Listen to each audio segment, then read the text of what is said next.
Hi, magandang gabi po sa inyong lahat for our fourth and final reading for the day. Tingnan naman po natin kung ano po ang makikita natin sa fourth reading of the day today, no? Tingnan po natin at talagang excited po ako dahil nakapagbigay po ulit ako ng bonus reading sa inyong lahat, ano? So, tingnan na po natin kung ano po ang ating makikita sa fourth reading of the day today. Yan. Okay? Ano po kaya ang gagamitin kong baraha? Aha. Sige. Ito na lang po ang gamitin nating baraha, no? Iba namang klaseng baraha, no?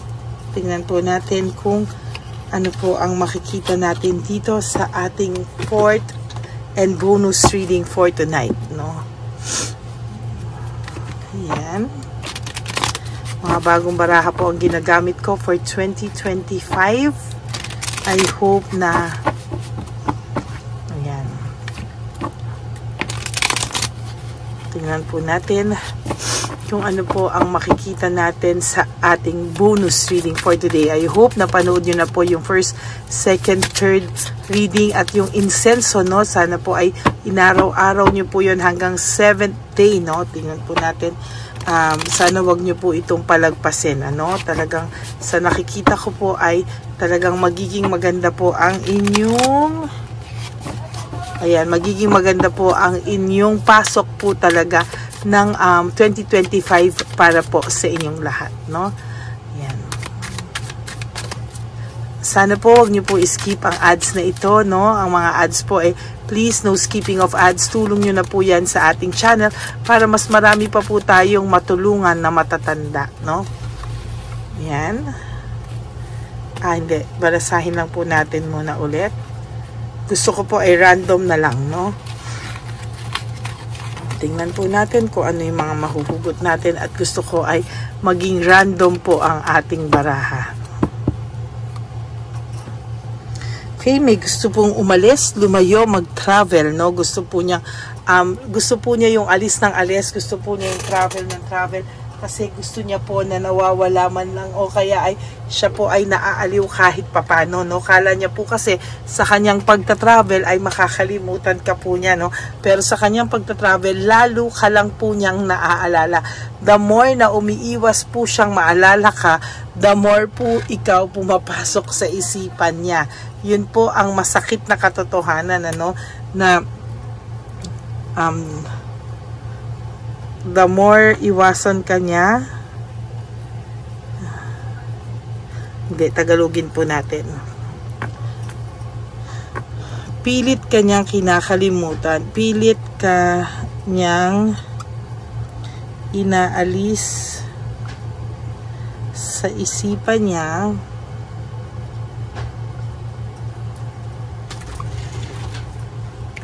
lalo kang sumiksik sa isipan at hindi ka mawala sa isip niya. Okay? So, pilit ka po niyang inaalis, no, sa isipan niya. Lalong-lalo kang pumapasok at sumisiksik sa isipan at hindi ka talaga mawala sa isip niya. So, the more siyang mag-effort na kalimutan ka, no, the more po talaga itong talagang magsusumiksik ka talaga at lalo siyang mahihirapan, ano. Nahirapan na po siya, hindi niya po mabalanse yung bagay-bagay sa buhay niya ngayon. The more po niya kasing pilit na nag-a-adapt sa pagbabago sa buhay niya, the more po siyang hindi maka-adjust sa buhay niya. The more po na pinipilit niyang kalimutan ka, the more po na nagsusumiksik sa isipan niya na ikaw po ay talagang nasa isipan nito, whether kahit man ano po ang gawin nito, ikaw po ay maiisip niya. Naiisip niya po yung inyong connection, yung inyong unity before, yung inyong connection, yung inyong partnership, no? the way na kayo ay nagsama, the way na inalagaan mo siya, talaga pong naiisip ka nitong taong ito at pilit niya man pong alisin sa sarili niya, pero hindi niya po maaalis na naging masaya po siya sa piling mo. Hindi niya maitatanggi kasi no, na naging masaya talaga siya sa samahang meron kayo, naging masaya siya sa'yo, talagang yung celebration ng puso niya nung araw sa'yo is talagang masayang masaya siya sa'yo, no? Hindi niya maalis yun sa kanyang isipan at talagang pumapasok sa isipan niya yung lahat ng bagay na yun, ano? Ngayon nakakaramdam siya ng frustration, ano, na yung dating home celebration daw po ay napalitan ng lungkot. Yung dating celebration ay napalitan talaga ng hindi magandang pangyayari sa buhay niyong dalawa. At talagang nakaramdam talaga no, ito ng maraming pagkawala sa buhay niya. Nawala ka sa buhay niya, nagkaroon siya ng maraming struggle sa buhay niya. And technically, itong taong to ay hirap na hirap siya sa ngayon. No, hindi niya alam paano niya masisimulan. Parang ang sabi niya, ang pangit daw ng pasok ng taon sa kanya. No, hindi niya po mabalanse at pakiramdam niya po ang hirap ng ang pangit no ng pangit ng pasok sa kanya. Wala po siyang kagana-gana ngayon, no. Wala siyang kagana-gana ngayon. Wala siyang motivation, lack of passion. Talagang itong taong to ay nakakaramdam ng matinding kawalan, ano, or talagang itong taong to ay nakakaramdam ng katamaran, walang passion, walang motivation. Talagang hirap siya ngayon. Sa totoo lang, ayaw niya po talagang daanin talaga sa sipag, no. Ngayon talaga sasabihin sa'yo, wala po itong katsaga-tsaga ngayon sa buhay niya, no. Talagang nakakaramdam siya ng matinding lungkot at talagang panay po ito conflict, no. Parami po siyang gulong nararamdaman ngayon sa buhay niya at hindi niya po ito talaga maalis sa isipan niya. Ang taong ito ay nakakaramdam ng parang paglalamig sa mga tao sa paligid niya. No? Itong taong kasing ito ay pilit niya pong tinanggal sa isipan niya lahat ng mga pinagsamahan nyo. Siya po ay naniwala sa ibang tao, siya po ay nagpadikta sa ibang tao, siya po talaga ay totally nakakaramdam ng matinding pagbabaliwala sa iyo, no, sa inyong naging samahan. And technically, itong tao pong ito ay nakakaramdam ng somehow ay sakit sa dibdib, no, pag naiisip niya yung mga nagawa niya sa iyo, no. Technically, hindi po ito, hindi naman siya masamang tao, pero naligaw po kasi siya ng landas. At sa pagligaw ng kanyang landas, pilit niya pong nilalabanan yung kanyang takot, no, yung kanyang takot, yung kanyang pagkabagabag, yung kanyang balisa, no. Talagang ito po ay pinapakita niya po na kampante lang siya, no, na anytime na alam niyang gustuhin kanya, nandyan ka lang sa kanya. Pero talagang alam niya, may takot din siya na one of these days, alam niyang hindi ka na talaga ganun kataling balikan. At talagang sa nakikita niya ay mahihirapan na siyang bumalik sa'yo, no. Kaya ito pong taong to, kahit papano, kahit naiisip ka po niya ngayon, wala po siyang ginagawang any moves, no, para po makausap ka sa ngayon, dahil sa totoo lang hindi pa po siya handa, no, dahil natatakot po siya na makaramdam talaga ng matinding rejection, ano. Meron po siyang loneliness na nararamdaman, na dati siya ay very independent and dependent sa iyo. Talaga ngayon hirap na hirap siya kasi parang ang feeling niya ay pagbagsak din ng mga pangarap niya. Dati po ay sobrang confident to, may growth, no, looking ahead, nag-iisip to. Ngayon hindi rin po siya makapagdesisyon sa sarili niya, no. Talagang hirap po siya at hindi niya po alam kung ano po ang kanyang gagawin sa buhay niya. Alam niya po na pagdating sa iyo, malapit ka na daw pong makamove on, no. Parang feeling niya hindi ka na gano'n kaapektado sa kanya, na somehow ay nakakasurvive ka without this person. Yun po ang isa sa matinding ayaw niyang maramdaman, ano. Talagang yung mga pangarap niya na unfulfilled dreams, no, unfulfilled hopes, no, yung mga hindi niya po alam na talagang itong taong to ay nakakaramdam po siya ng matinding pagkabagabag, no. Nahihirapan po siya at talagang Sa nakikita ko po talaga ay hirap po siya talaga, no? Hindi po siya hindi po siya talaga nakakapag-concentrate ngayon. Yung mga unfulfilled dreams, unfulfilled na mga pangako, no? Yun talaga po yung mahirap ngayon. Sa ngayon to talagang itong taong to ay nakakaramdam ng matinding failure. Hindi po siya makapagdesisyon sa buhay niya, no? As a matter of fact, gulong-gulo po ang taong ito sa ngayon. Hindi talaga siya makapag-decide, no? Sa laki po ng kasalanan niya sa'yo, hindi po talaga siya makapag-decide at talagang hirap po siyang makapag-decide, no? Nakakaramdam po siya ng self-pity, no? Nakakaramdam po siya ng self-pity, nakakaramdam po siya ng matinding loss and grief, no? Ito pong pagpasok ng taon sa kanya, para pong nagsisimula po yung bigat sa kalooban niya at talagang hindi niya po alam na nanghihina po yung pakiramdam niya. Parang pakiramdam niya po kasi is na-manipulate po niya yung mga bagay. Nagsinungaling po siya sa iyo, pinaikot ka po niya, kaya kahit papano yung weakness mo po ay na-manipulan niya, no? Kaya po siya po ay talagang nakakaramdam po siya ngayon ng panghihina, no? Nakakaramdam po siya sa iyo ng pagmamahal sa mga oras na to, at siya po ay nalulungkot na hindi niya maintindihan bakit po, no? Talagang ito pong taong to ay nakakaramdam ng matinding saloobin sa lahat ng ito, no? Siya daw po ay hindi nag-isip, no? Siya daw po ay gumamit ng quick decision, impulsiveness, at talagang siya po ay nagpadala daw po talaga sa tukso, no?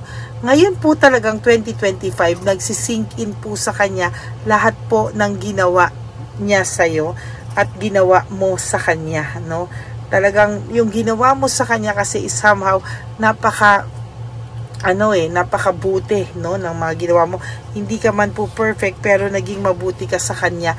Pero ang ginawa niya, nagpadala siya sa tukso at iniwanan ka po niya, no, leaving everything behind, no?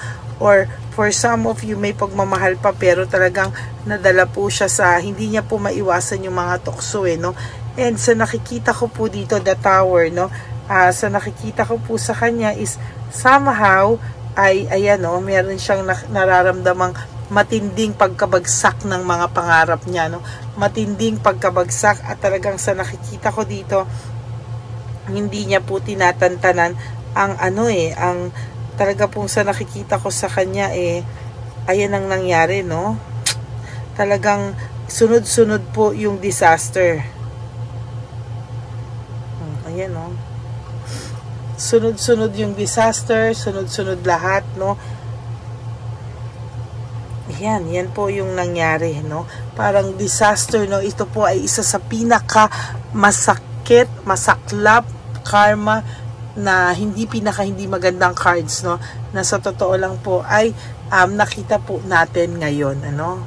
Ayan po yung nakikita ko talaga, na manipula ka po talaga, and talagang iniwanan ka po niya, at talagang hindi niya po sinasadya, nagawa niya lahat, pero ayan, no, huli na, no, naging disaster na po yung buhay nito talaga. And sa tingin ko po talaga, no, mas mahihirapan po siya dahil napakabigat daw po talaga ng 2025 sa kanya, no? Yan po yung nakikita ko. Naiisip niya po talaga ikaw palagi ngayon, at nahihirapan po siya dahil alam niya po na siya po ang may kasalanan sa'yo. There is this entrapment, no? Talagang natrap po siya, at sa nakikita ko po ay self-victimization, ano? Siya po ang nagbiktima sa sarili niya, hindi po ikaw. Kaya ngayon po ay puno po siya ng anxiety, puno po siya ng stress, at puno po siya ng isolation. Ina-isolate niya po yung sarili niya. Ayaw niya pong makipag-usap kahit kanino dahil siya po ay nai-stress. Dinidisconnect niya po yung sarili niya sa ibang tao sa ngayon dahil ayaw niya pong makipag-usap muna sa ibang tao ngayon, no? Gusto niya muna pong ipahinga yung kanyang isipan, gusto niya muna pong tanggalan, at gusto niya po munang mamahinga, magdesisyon, mag-reflect po sa mga bagay-bagay sa ngayon, ano? Dahil po siya ay parang nakulong sa sarili niyang mundo, na sarili niyang kalokohan. Ayan po ang final and fourth reading of the day, your bonus reading for the day. I hope na naka-resonate po kayo, and if you do, can you please give me a like and comment down below. And please hit the bell button, no, para updated po kayo sa ating mga latest na upload, no, at videos para po yan sa inyong lahat. And for those of you who would like to have a private reading with me, you can message me po at Lady Lee Elena. That's Ladyly Elena. Nasa dulo po yan ng ating video. Diyan nyo lang po ako makokontak. That's my only official and legit FB account, no. Ayan po. Nilabas ko din po yung fake account ng Lady Elena kung saan siya po ay nanghihingi ng dollars at payment is through PayPal account at kung ano-ano pa, no. Sana po ay wag po kayong magpapauto dyan, ano. So, kayo po ay maging wais at talagang yan po ang nakikita ko, no. Mahahack po ang inyong mga telepono, kaya mag-ingat po talaga kayo. And for those of you who would like to give me a super thanks for this video, I would really appreciate, lalo na po tayo ngayon, nako ay nagsisimula na naman, naubos na po ang ating ipon dahil sa ating Christmas edition ng One Love a Day. Ngayon po ay magsisimula na po tayo ulit mag-ipon para sa summer natin, no, yung after Valentine's Day siguro, no, approaching summer yan, magbibigay na naman po tayo ng isa. Tapos po, siguro on Mother's Day, and then my birthday, and then Christmas po ulit, no? Dadamihan po natin yung mga One Love a Day natin para po sa ating mga elderly na nangangailangan ng tulong, no? Maraming salamat po sa inyong lahat. And para naman po sa mga aking ever loyal, solid, faithful na Lady Elena family, I love you all from the bottom of my heart. Mahal na mahal ko po kayo at huwag niyo pong iisipin ha na kayo ay nag-iisa, no. Lagi po kayong magpe-pray at talagang i-enjoy niyo po, aliwin niyo po ang inyong mga sarili. Paggising niyo po, you do 3 things that will make you happy for the day. Talagang mahalin niyo po yung sarili niyo at talagang i-surprise nyo po, i-spoil nyo po, be grateful for everything that you are still alive, and marami pa po tayong chances of correcting whatever mistakes, no, sa buhay natin. And of course, love yourself. Self-love is still the best love of all, no. Kaya yan po pa rin ang pinaka-the best, at bonus na lang po kung may magmahal pa po sa ating iba. Pero talagang ang unang-unang dapat na nagmamahal sa atin ay ang ating mga sarili. Okay? Yan po ha. Anuhin nyo po yan. Ilagay nyo po yan sa inyong isipan. And of course, isipin nyo rin po that life is so short. No? Really short. Don't make it shorter by stressing yourself from all the pains and heartaches na binigay sa inyo na kahapon. Just surrender everything to the divine universe and just let go. And let God write your life and love story. Ako po ay magbabalik para bukas sa ating first reading of the day, first, second, third, at titingnan ko po kung kaya ko ulit magbigay ng bonus reading. I will not promise, but I will really try my best to give you a free reading po ng may bonus reading po tayo for the day. Okay? Maraming salamat po, and may God bless you all, and I love you all from the bottom of my heart. Bye! Please make sure po na napanood nyo yung first, second, and third reading kahapon, fourth reading kahapon, at yung first, second, third incenso, and fourth reading for today bago po kayo lumaktaw bukas, no, sa ating reading of the day. Okay? Maraming salamat po, and God bless you all. Good night, and be happy po. Love you all. Bye! Magandang gabi po ulit sa inyong lahat. Ako po ay muling nagpapaalala sa inyo na mayroon pong lumalabas sa FB at Messenger account na fake account po, no, nang hihingi po ng $25 through PayPal, at hindi po yan totoo. Huwag po kayong maniwala dyan. At pag sinabi mo po na gusto ko pong marinig ang boses nyo or makita kayo, ang sasabihin po ay magbibigay kami ng link. Buksan mo yan at pagkatapos ay makikita mo ako. Huwag po kayong maniniwala dahil yan po ay hindi totoo. Yan po ay isang malaking scam na pag binuksan nyo po ay makahack po lahat sa inyo. Mahahack po ang inyong mga personal details. Lahat ay mahahack.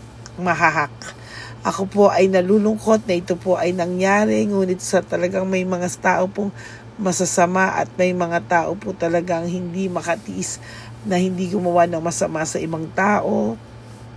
Pero maging aware po sana kayo, tulungan niyo po ako, i-report po natin yung fake na yan at sa FB para siya po ay mawala na at wala na po siyang mabiktima pa. No? Nandyan po lahat ng details at maraming salamat po sa inyong lahat. Maraming salamat po sa inyong lahat at mag-iingat po kayo.